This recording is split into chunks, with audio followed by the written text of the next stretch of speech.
Hello, আসসালামু আলাইকুম। তো আমি এই তরকারির পিকচারটা পোস্ট করার পরে অনেকেই দেখছি অনেক সুন্দর সুন্দর কমেন্ট করছে।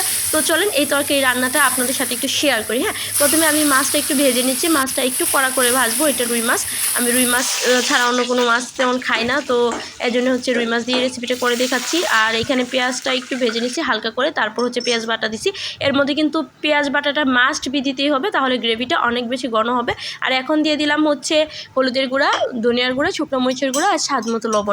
সবগুলা দিয়ে একসাথে খুব সুন্দর করে একটু কষিয়ে নিব। তরকারি যত বেশি কষানো হয় তত বেশি হচ্ছে স্বাদ হয়। আমি আমার প্রত্যেকটা ভিডিওতেই এই কথাটা বলি। এখন হচ্ছে মশলাটা কষানোর পরে মাছটা দিয়ে এখন একটু উল্টে পাল্টে দিচ্ছি। অনেকেই হচ্ছে মশলাটা কষিয়ে সরাসরি পানি দেয়, তারপর পানি বলক আসলে মাছ দেয়, কিন্তু আমি এভাবে রান্না করি না। এভাবে রান্না করলে আমার ভালো লাগে না।